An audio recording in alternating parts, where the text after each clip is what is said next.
I think we can all agree that we are living in rather strange times here in America. If you keep up with or spend your day watching Fox News or MSNBC, or maybe you're one of the handful of people that still watch CNN, if you watch those networks a lot of the day, then you are probably walking around every day in a fog of depression. Hell, if you watch ESPN or FS1 lately, it's the same thing that you see on Fox and MSNBC. Certain shows on both ESPN and FS1 have transformed into political discussions instead of what they are meant for, talking about sports. I used to listen to Undisputed with Skip Bayless and Shannon Sharp every morning. The show has become so political that a couple of weeks ago, I actually turned it over to First Take with Stephen A. It was more of the same. Every morning, mostly centered around political discussions and somehow tying them into the world of sports. Two things that should never have anything to do with each other: sports and politics. Our sports networks have gotten so deep into politics that I now find myself tuning into Howard Stern every morning and just listening to the replay in the afternoon. It's Howard Stern all day on my satellite radio, just so I can get away from all of the political nonsense that has infiltrated our sports networks. It's infiltrated them to the point that I feel like that they have glossed over what we are going to talk about today. There is something that's been going on recently due to the coronavirus that hasn't really received much attention nationally. It's been mentioned here and there. You'll see a headline about it, or somebody will talk about it for a few minutes, but they don't get deep into what's going on. It's not a big national story. And that is the impact the coronavirus is having on college sports. In case you didn't know, a handful of conferences in the NCAA have completely shut down fall athletics. The Patriot League, for example, they are not going to have football this fall. Now, I know, who cares, right? I mean, I can't even name one team in the Patriot League. But others have decided to modify their fall football schedules a little bit. The Pac-12, the Big Ten, both have come out and said that they're going to play conference-only games this year. The SEC is rumored to be making a decision soon, but they'll likely follow the lead of the Pac-12 and the Big Ten, play conference games only. ACC, Big 12 probably will end up doing the same. And I'm actually okay with that. I kind of like it. Number one, at least we're going to have college football this fall if everything stays as is. But playing a schedule with conference games only is going to eliminate a lot of these meaningless cupcake games that we see every year, that teams like Alabama put on their schedule 3 or 4 times a year. Those games are gone. Hopefully, this will also eliminate a bulk of the boring, meaningless bowl games that we are subjected to every December and early January. Bowl season in college football has become unwatchable. The only bowl games that matter are the playoff games that feature the top 4 teams in the country. It is definitely going to be an experimental year for college football, college sports in general, at least for the conferences that are participating. But what I can't figure out is, how come no one is talking about the financial impact this coronavirus is going to have on college athletics? More importantly, the NCAA, college sports, are they on the verge of becoming extinct in this country? And when I say that, I mean at the level that they're at currently. More specifically, is college football and college basketball in danger of becoming irrelevant? Well, how could you say that? College football and college basketball are both massive in this country. They draw huge ratings. Is that really true? Because what I'm seeing, both college football and college basketball are experiencing steep declines, especially college basketball. And this was happening before the coronavirus impacted the NCAA. I read something in the New York Times today, and it was a former athletics director. I don't know if he was at the University of Nebraska. It was somewhere in the Midwest.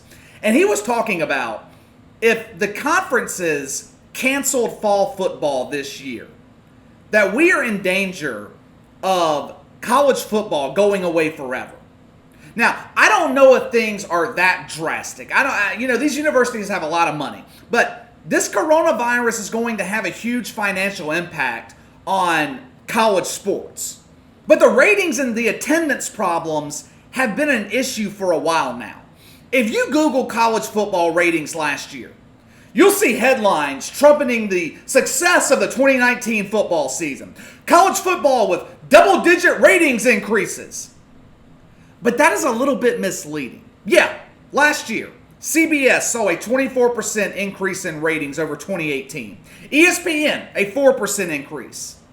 However, college football had seen huge declines in ratings the 3 years before that.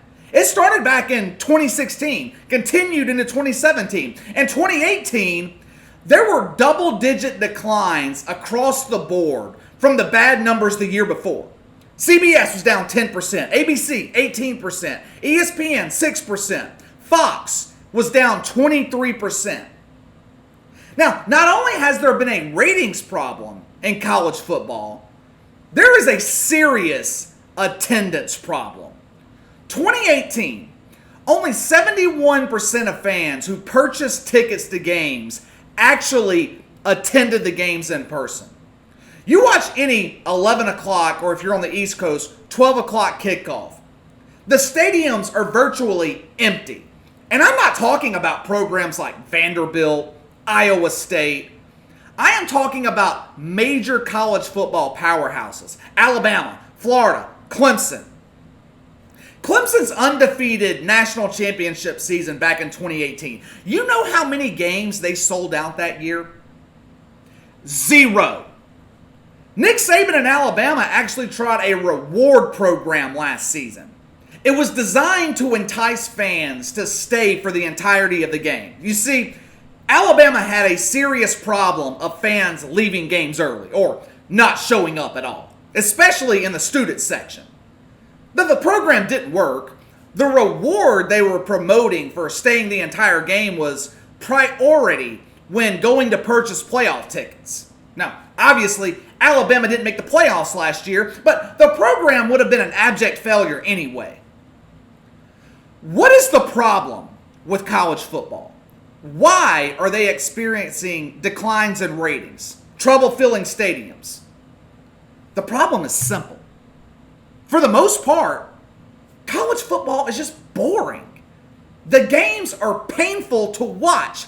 If you're a 21-year-old college kid, why would you want to sit in the September heat in Gainesville, Florida, and watch Florida beat the hell out of a team like the Citadel? I went back to last season, and I just selected a random week in college football. I chose week 8, which was late October. That way, we're deep into the conference schedules, and most of the cupcake out-of-conference games are out of the way. There were 6 games featuring top 25 teams in week 8 last year. Now, that's pretty good, right? I mean, most weeks in college football, you're lucky to get 2 or 3 top 25 games where the 2 teams are pitted against each other. Now, of the games that featured at least one top 25 team in week 8 last year, the average margin of victory was 19 points. You had 10 games decided by 20 or more points. 6 games by 30 or more. 3 by 40 or more. That is the problem with college football. That is the problem that they are facing.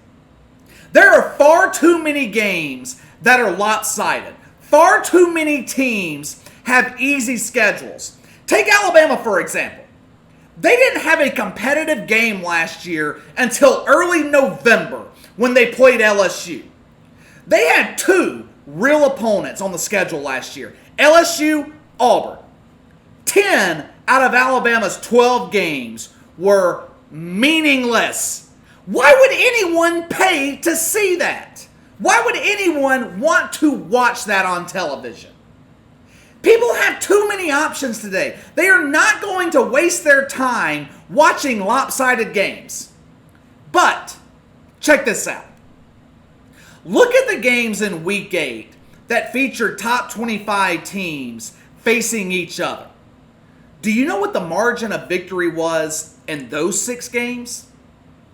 10 points, with 4 of the 6 being one-possession games. The only reason out of the average that it was 10 points is you had 2 of those games that ended up in 18-point spreads. 4 of those games were extremely close, extremely competitive.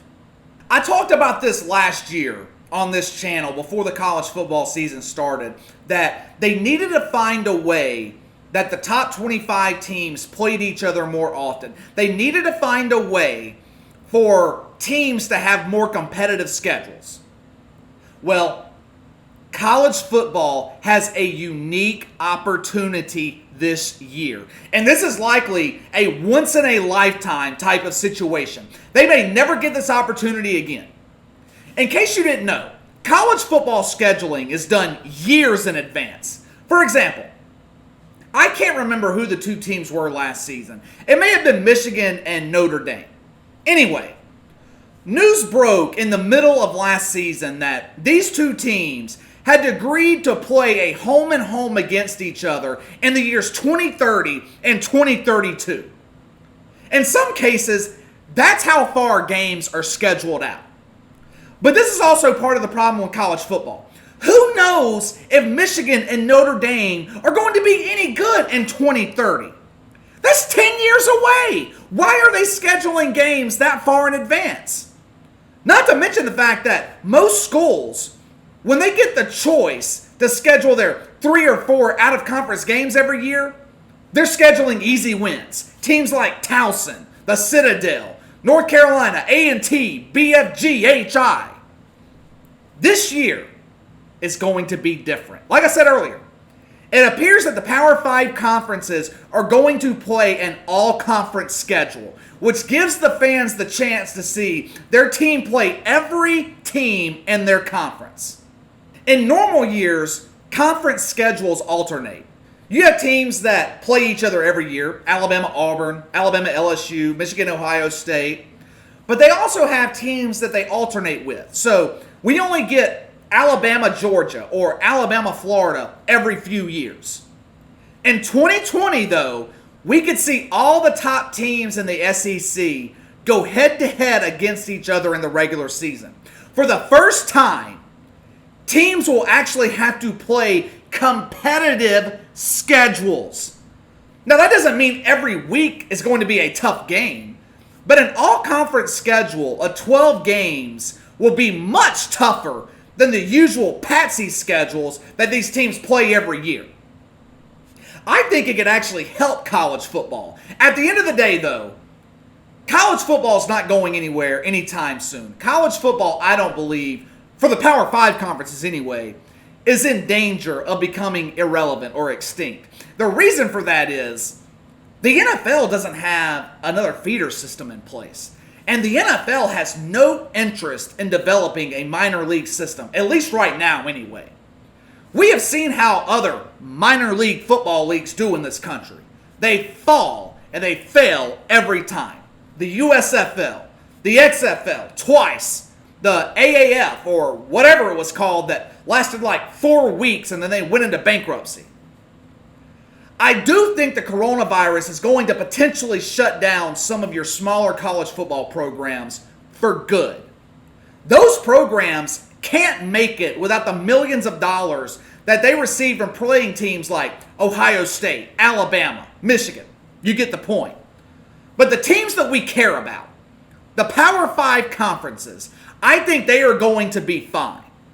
College basketball, on the other hand, college basketball is knocking on death's door. It is at real risk of becoming forever irrelevant. And there's nothing they can do about it. The signs, the symptoms of the problems in college basketball have been slapping them in the face for years. And they've done nothing about it. And now it's too late. Think about this for a second. Before Zion Williamson last year, who was the last real superstar in college basketball? Keep thinking. I'll wait. Have you thought of anyone yet? I didn't think so. That's because it's been so long since there was a legitimate mainstream star in college basketball. The first person that came to my mind was Shaq, who played at LSU in the early 90s. Maybe you could say a guy like Vince Carter or Grant Hill. Both of those guys were in the mid-90s. College basketball has two problems. One, the one-and-done rule for the NBA is about to be abolished. Adam Silver has actually come out publicly and said that he is about to get rid of the one-and-done rule. It could be gone as early as next year. The second problem, and this is the real problem, kids don't want to play college basketball anymore. If you were an NBA prospect, why in the hell would you want to play college basketball? What does it benefit you? Absolutely nothing. You can't be paid on endorsement deals. They don't pay you to play. The schools and the television networks make all of the money off of you and give you nothing in return. Oh, wait. Sorry. You get a free education, which has absolutely no value to an NBA prospect whatsoever. More and more, we are seeing kids refuse to play college basketball. Just look at the upcoming NBA draft, whenever that is going to take place. Of the top 5 projected picks, only one of them played the bulk of the season last year. LaMelo Ball and RJ Hampton, for example, both of them decided to play overseas and be paid to do so. James Wiseman, the one guy that the NCAA, that the Memphis Tigers could have turned into a megastar, built the whole college basketball season around him. Instead, they suspended him for 11 games for an unfair benefit. And then they fined him nearly $12,000. A broke college kid, they fined him $12,000.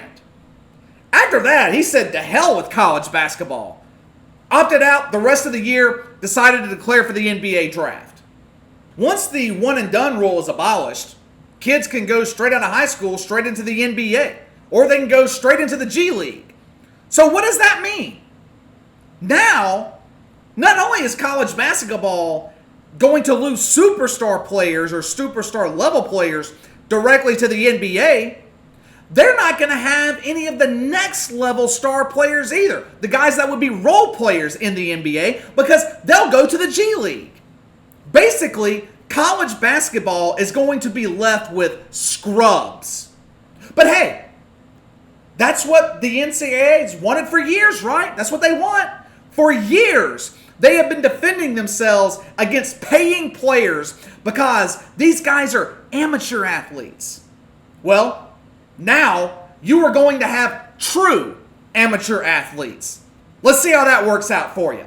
Let's see how many people tune in to watch that. The only thing that has saved college basketball the past 20 years is March Madness. The tournament draws in casual viewers every year. It will probably continue to do so for a little while anyway. But how interesting is it going to be to watch 10 guys on the court that have zero chance of making the NBA? No NBA talent on the court. College basketball is already pretty much irrelevant in this country. Now it is staring down the barrel of being completely removed from the national conversation. Now, I mentioned earlier the financial impacts the coronavirus will have on college football and college basketball. Every day we hear reports. College football is going to be canceled. Then you hear another report. College football will be played. You don't really know who to believe. Like I said earlier, the mid-majors, the small programs, I don't think they're going to have a season. Some are probably at risk of having their programs completely shut down for good. But the Power 5 conferences, SEC, ACC, Big 12, Big 10, Pac-12, they will have a season this year. And let me tell you why before I close out. For one, those universities are not going to let billions of dollars slip through their fingers. Now, I know this can be viewed as a bad thing to put money over people's health, but it's the reality. It's what is. These are young, healthy athletes anyway. This virus, it affects older people. I mean, how at risk are they? The big argument being made against the college football season is the health of the players. I get it. I think everybody understands that. It's a bit different in the NFL and the NBA. Those guys are being paid millions of dollars. The players in college are not being paid, obviously, at least legally anyway. Now, will we see some players opt out? Of course we will. But for the most part, I think the majority of the players want to play. If you're an NFL prospect, you're going to want to play. If you're a senior playing your last year, you're going to want to play. Now, as far as fans being in attendance, I think we'll see something similar to what the NFL is doing. 25, maybe 50% capacity, and fans will have to sign waivers before entering the stadiums. Look, the bottom line is, most of these schools can't afford to completely shut down their football programs. We just saw last week, Stanford, they eliminated 11 of their athletic programs.